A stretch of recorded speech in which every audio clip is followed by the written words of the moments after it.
What's good, people? Welcome back to the Lift Lounge. This is episode 8, and we're going to be doing a Q&A today. Ideal. How are you? I'm good. Good. How are you? It feels like we were just in here last week. Feels like it. It's only 2 weeks ago. No, 2 weeks ago. Yeah. I thought it was last week. It does feel like last week. Does It's been not a busy feel like few long. weeks for us. Had a busy week, Absolutely. as always. Nice and productive. Dieting still going hard. Love to hear it. So we're going to fire through some questions that you guys have asked on Instagram. We're just going to probably take it one by one. And yeah, there's some funny ones in there. There's some serious ones in there. So a little bit more of a light-hearted episode. Yeah, why do we get stuck into question 1? The perfect place to start. Perfect cheat day. What would is be your your perfect cheat day? So I literally pretty much just had my perfect cheat day. So for anyone that doesn't know, it was my birthday just on Sunday there past. And my girlfriend Katie, she planned Wednesday for us to go to all these different places. So I had a lot of food on Wednesday. What's tracking done? None. Woke up, went for a coffee and a pastry, which was brilliant. And then we went for brunch at Casa in West End, in case anyone's listening. New place on Great Western Road. Brilliant. And then we went out for dinner as well. So that was like a kind of full cooked breakfast, brunch kind of vibes. Coffee was good. Basically like a pain au chocolat. It wasn't exactly a pain au chocolat, but basically that for breakfast. And then for dinner, I had like a sort of like loaded chicken sub. Really sorry about anyone who's dieting right now. Yeah, apologies. With a chicken side, and then we shared some nachos as well. And that was like pretty much the perfect day of eating. Yeah. And then there was a wee sort of like dessert cake in there as well. So yeah, I literally just done that on Wednesday, so that was pretty ideal. Yourself? I don't know. I've never actually had like a full cheat day ever. I've never done it. I maybe had like a cheat meal or something, but it always comes with a lot of guilt. But you're just too on the ball. I know, too on the ball. Just kind of stop. I would probably say like going out for a really nice meal that's just clattered in cheese and pasta, loads of shit like that. Somewhere really nice. Yeah, I would say for. A cheat day is definitely harder. Like that was like a really one-off for me because that was like a birthday day and we were doing all these places. But a cheat day is pretty intense, I would say. I definitely say a cheat meal's a lot easier. Yeah, cheat day, man, I could take it too far. Yeah. Like if you gave me, I've done it before, by the way. I've had 24 donuts in one sitting before. Oof. Easily. Krispy Kreme, 24 donuts. When I trained. You should have done an eating challenge, documented that on YouTube, man. I know. I would be absolutely obese. Probably would have popped off. Yeah. I've got that fat boy gene, man. I can eat and eat and eat. It doesn't stop and I don't get sick. Pizza for me, if I had to nail it down to like one meal, it would be a Where pizza. Where would you get it from? Probably Pisano. Yeah? Pisano or Severino's is good as well. Severino's really good. That's really good. Things about that. Yeah, yeah. You want to go on to question 2? You want to take question 2? Yeah. You want me to answer or to ask you? You can ask when you go. So this is one of the good questions we've picked up, which was small changes that have a big impact. So what small changes can you make that would have a huge impact? It kind of depends on what you class as small change. I reckon someone would say like improving their sleep's probably a small change. But in my head, that's a massive change. Yeah. So small change, I would say one of your mornings more is going to have probably one of the biggest impacts across your day in terms of productivity and making most of time that you're probably not making most of right now. And that's one of the biggest hacks for clients coming on board with myself is like taking advantage of that period of time where right now no work gets done. You can get a lot of your steps ticked off. You can get some sunlight exposure, which is going to improve your sleep. It's going to be, a pretty much a game changer in my opinion, to be honest, is taking advantage of your mornings. And that could literally be like getting up half an hour earlier and going for like 15 minutes of steps and then spending like 5-10 minutes in the sun. Like you're starting your day on like 1,500 2K steps with some sunlight exposure, which will positively improve your sleep at the end of the day, compared to like waking up and rolling out of bed and just, clocking onto work, whatever it might be. I mean, if you think about it, it just has a big snowball effect because you've done maybe 2 or 3 things in that morning, maybe 5 things if you can't, getting dressed, making your bed and stuff like that. Yeah. And you're already out the door. You're doing your steps. You're doing everything you're meant to be doing. And those positive things you've done are just going to snowball into a really good day. Especially, I used to wake up like 8:59. That's when I went to school. But roll out of bed. And I used to live next to my school, so I would wake up at the last minute and I'd walk 10 meters to school, and that would be it. Yeah. And I can tell you, I never had a good productive day doing that until I switched it up and started waking up early. But if you had to pick one, what would you say? Just one for a small change? Yeah, one small change. Let's try and get nice and precise. I could think of a few. I'd probably say limiting caffeine intake. That had a big impact for me, and it was a small change to actually just be a bit more aware of where I'm taking caffeine and how much caffeine I'm taking. That improved my sleep loads when I made that change, and it was really noticeable. It had a huge impact for a very small thing that I did. It's 4 p.m., half scoop or no scoop. But yeah, aside from that, I would say building my meals around like really filling and nutritious food. That's had a big impact on my mentality, performance, skin, everything. That's had a huge impact, and that's a small change in my mind. Maybe big for some people though. Could be huge for some people, but it's a quick one to make, if that makes sense. Yeah.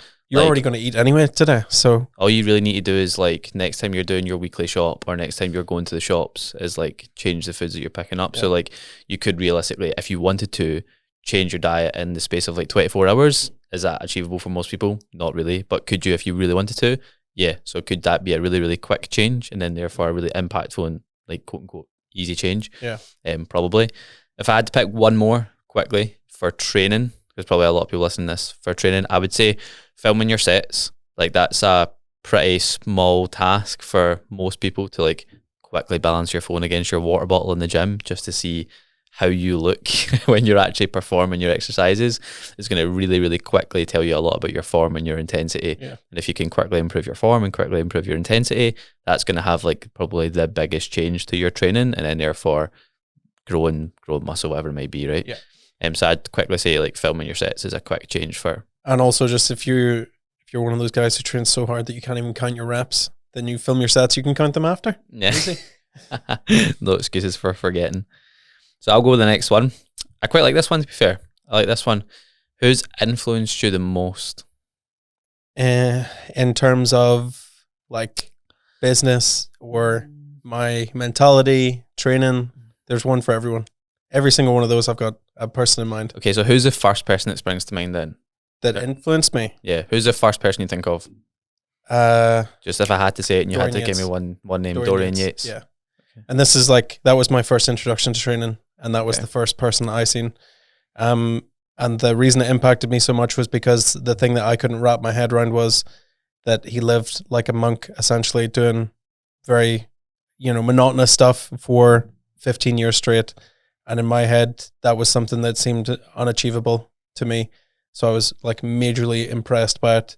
And then I remember I trained one session where it was to that intensity, or what I would have thought back then was close to high intensity. And then thinking afterwards, how the hell does someone do that every single session for 15 years straight and not get fucking sore, tired? Obviously he was those things, but to keep wanting to do it, absolutely wild to me. So that had a huge impact and got me really interested in shit. Yeah, and that's more so from obviously a fitness perspective, but also mentality and links across the board, like you said. Big Dorian. That's quite a good one, to be fair. I don't know how I follow that. Well, who are you going to say? I actually don't know. I would need to have more of a if when it comes to general life. Okay. I don't actually know. I'd probably have to go with I reckon you'd have one for business, no? A family member or something like that. For business, I don't know. I don't really know. For those that don't know, Keaton reads a lot of business books. Listens to a lot of business podcasts. I only read business books, to be fair. Okay, recently the book that has had the biggest impact is telling a story, or creating a story brand is what it's called. How to create a story brand. That is by far the best book when it comes to business that I have ever read. So if anyone wants some recommendations for books that's interested in business, I would 100% recommend that. I can't remember the exact title, but it's something along those lines. If you look it up, it'll be a white book with a red cover.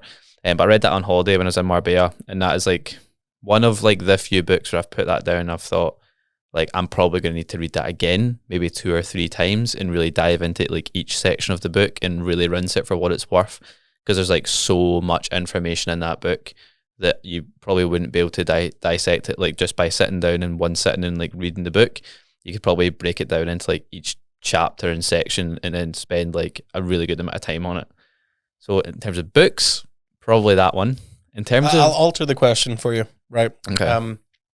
Of all the people that you've ever seen or been influenced by, who has motivated you the most or captivated your mindset, like, or had a big, you know, you really sat and thought, wow, that was incredible, I want to get up and do something? Have you ever seen anything like that? In terms of one person motivating me, to want to do something with your life, with your training, with your fitness, or maybe you're already in a great position and you just actually want to do more now because you've seen something that really captivated you.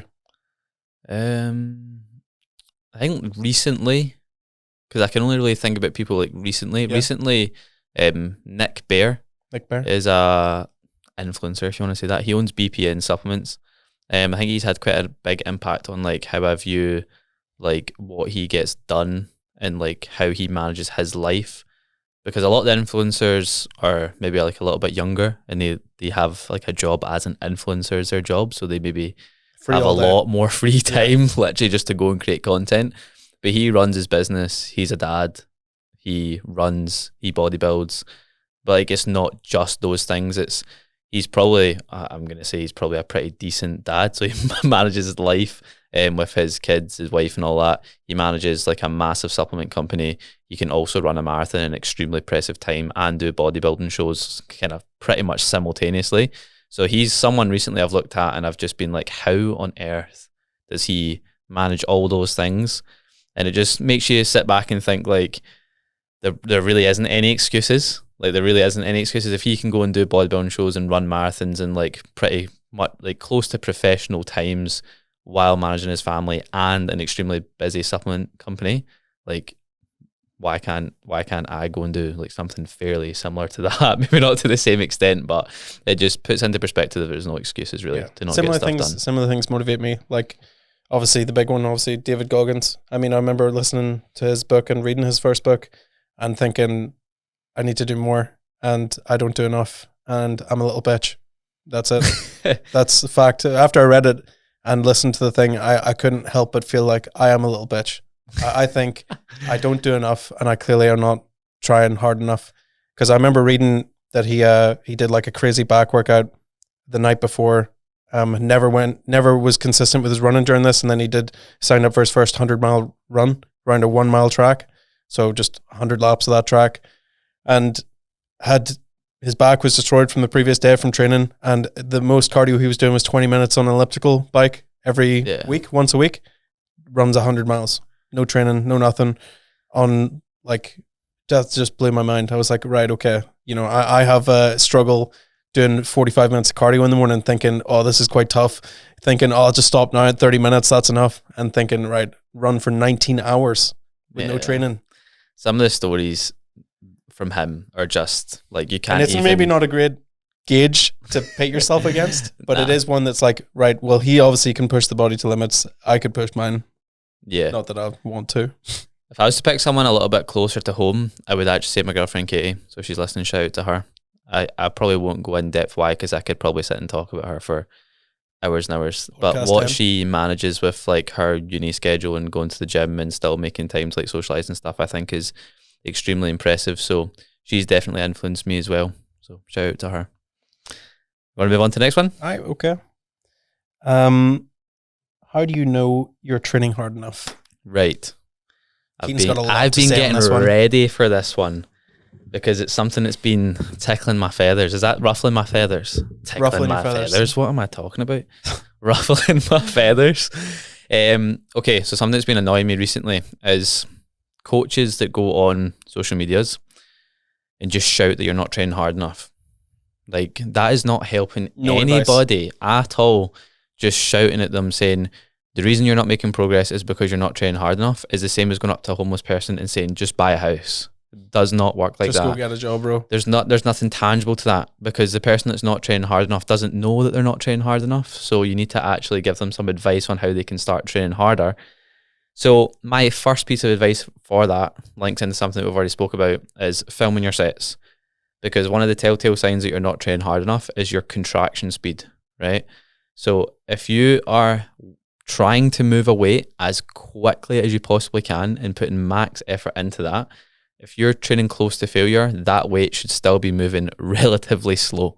Like you're trying to move it as quickly as you can, and you can't move it that quick. So contraction speeds, if your contraction speed from rep 1 to your final rep, whether that's 6, 10, 25, 100, don't care, there should be a difference. If it looks the same, if it's the same speed, you're not training hard enough. So first tip, film your set, because something can feel hard, but doesn't necessarily look hard. And until you have that realization in your head, looking at your contraction speeds and thinking, you know what, that actually still moved really quite quickly, that probably tells me that I can do more.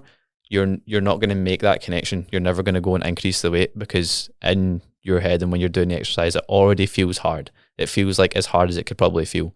So you need like an external source telling you that you're actually capable of more. So yeah, that's my rant over. Thanks. You got anything on that? Yeah, of course. I would say that, you know, a lot of people look at the rep range as the be all and end all. So I see it all the time when I'm looking over check-ins and looking over people's workouts. Oh, every single set here, you got 15 reps on the 12 to 15 rep range. That's crazy, man. So you actually managed to get like the top rep range. Obviously that's possible, but you seem to have done it on the entire session where you've hit the top rep range. Maybe what I think is you picked a weight that was too light, seen that the rep range is 12 to 15, did the 15 and called it a day. Yeah.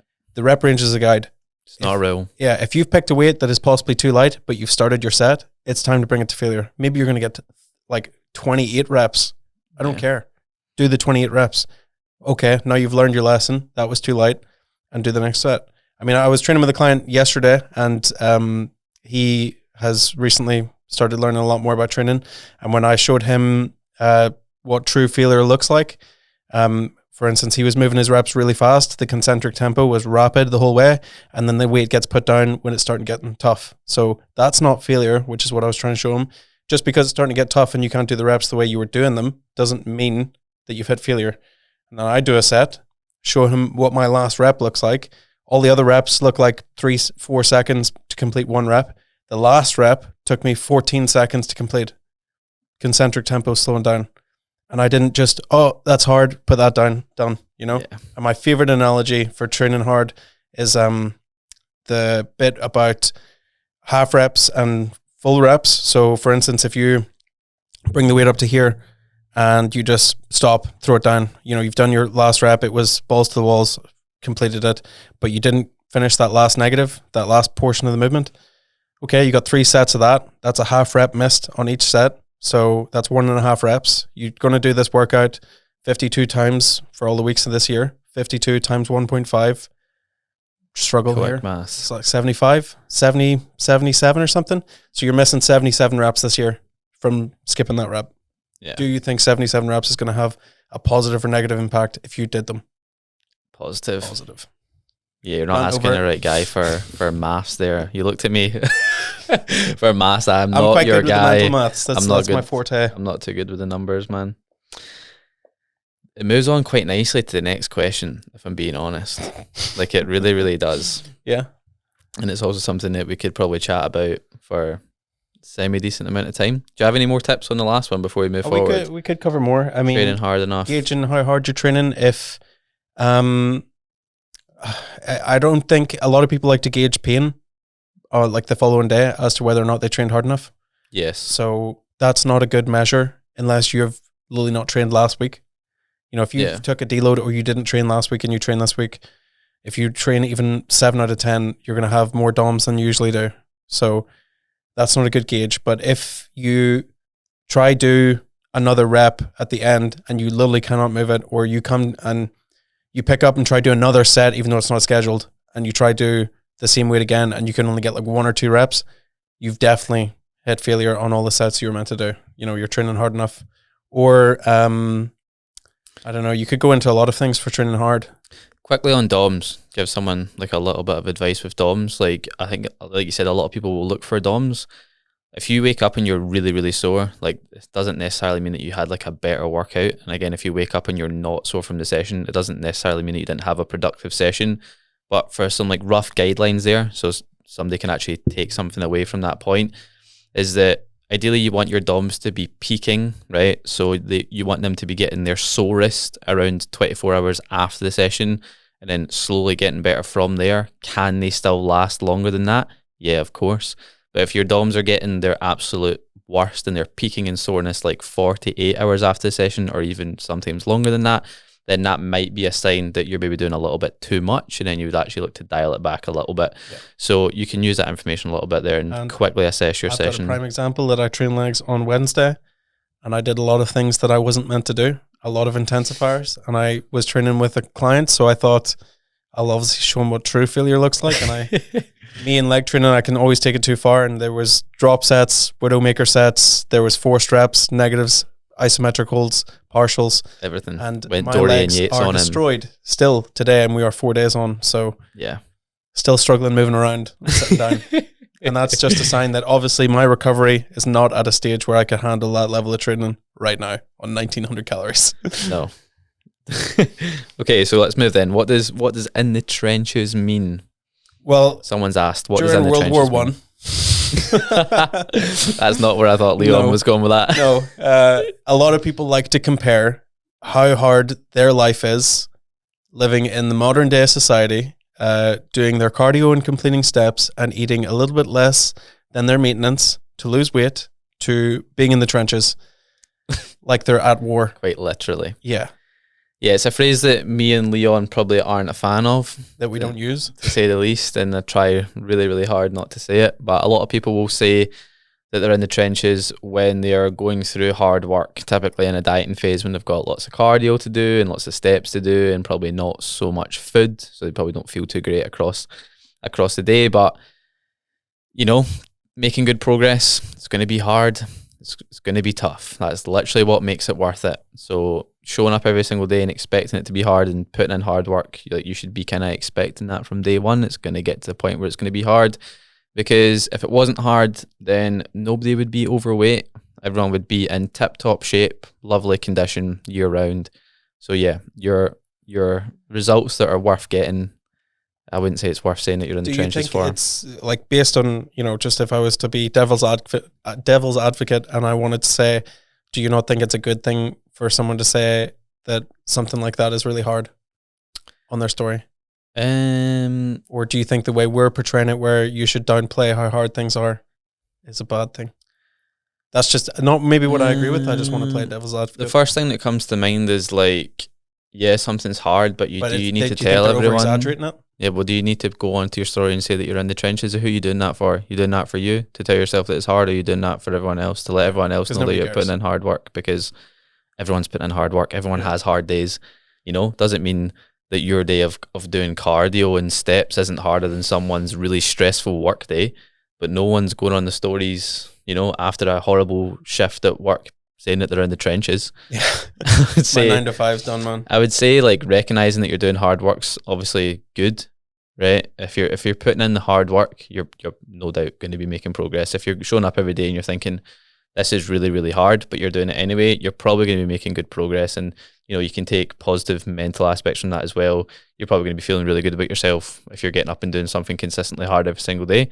But I think that in the trenches phrase is like thrown out on socials more so for people to kind of show off that they're doing hard work instead of actually just doing the hard work. There's two coaches who are probably the biggest coaches in the UK at the minute who've been doing a lot of posts recently that is just text as a photo. I'm not sure if you've seen it, but Callum Raystrick and coached by Christian have both been putting on posts recently like, you are not starving, or you are not struggling as much as you think you are, or you're not doing the level of work that you should be doing to get stage lean. Now, obviously, that's a very extreme example, but the one that they talk about where you're not hungry, kids in Africa are hungry. Like, that's a post that I seen recently. I'm not sure I think it was Callum Raystrick did it. And you are purposely putting yourself through this hard work to do something that you wanted to do. Yeah. So sometimes I do think you'd need to downplay that it's maybe a little bit more exaggerated in your head, because yes, it's tough in the moment and it's hard, but in X amount of weeks, it's going to be done. It's over. Yeah. I would agree. Moving on. Okay, so last question that we'll cover This one is because me and Leon have started running a little bit. Someone's not happy about it. Yeah, someone that's asking questions isn't happy about it. So will the running not make you lose muscle is the question. No. It's a very common misconception among people who don't know, but cardio, any form of cardio, even running, does not make you lose muscle. No. I mean, I'm struggling on like where to start. There's so many places that you could go into it. Right. Well, it's the same. I would base it as close to, walking at a moderate pace. Will that make you lose muscle mass? No. What will make you lose muscle mass is not training at an adequate level or not eating enough. Yeah.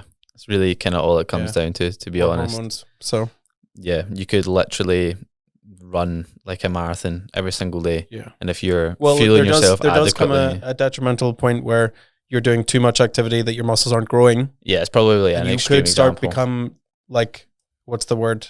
Catabolic, isn't it? Yeah, but maintaining muscle's so much easier than growing muscle. I think it's a lot harder to lose the muscle once you've already got it.